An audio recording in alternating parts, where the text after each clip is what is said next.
For months, we've been covering the fallout from the Blake decision, a 2021 move by the state Supreme Court that made the drug law unconstitutional. Much of the focus was a long fight in Olympia to iron out a new law to go into effect next month to ensure that Washington had a drug law on the books.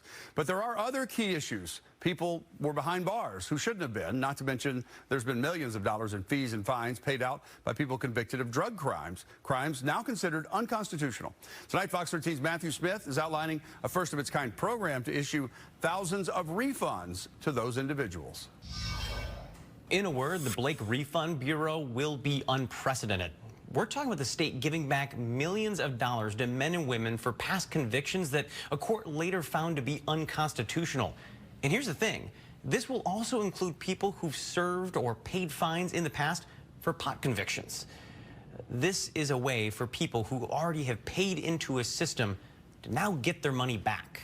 To date, a little over $8 million has been paid by the municipal, district, and superior courts on LFO refunds. As Robin Zimmerman explains, courts have been on the front lines of the fix for the Blake decision the past 2 years.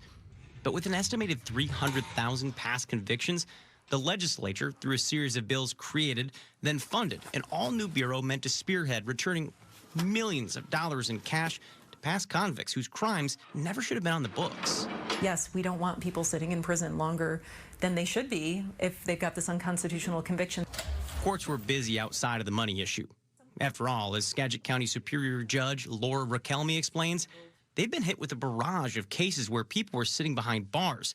And that's separate from the cash question. There wasn't even a way to figure out how many people were going to be impacted by it, but we knew it was a lot. Since then, we're told individuals being held on Blake and Blake-only charges have been let go. Now the focus of reimbursing or refunding fees tied to the unconstitutional law is moving into overdrive, which brings us back to the Blake Refund Bureau. The work will happen here, inside the administrative office of the courts. Staff here will work with roughly $50 million allocated by Olympia's legislatures to put money back in the hands of those who paid it out. Refund requests will be submitted online in a soon-to-launch portal. So for individuals that are curious if this impacts them, right? If they want to talk to someone, if they know they have a Blake-related conviction, they can go to the courts where the conviction was issued, or if they don't want to go that route yet, they can talk to Office of Public Defense has a designated Blake hotline. This is historic. To our knowledge, this is setting a precedent. There aren't any other related cases of a state issuing hundreds of thousands of vacations and refunds at one time. Now, a key thing that we have to point out here, before you can get a refund, you have to have your charges vacated.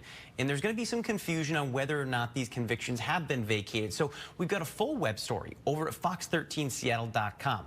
We've included a hotline and an email address that you can reach out to find out whether your past conviction falls under the Blake decision and whether or not it has already been vacated.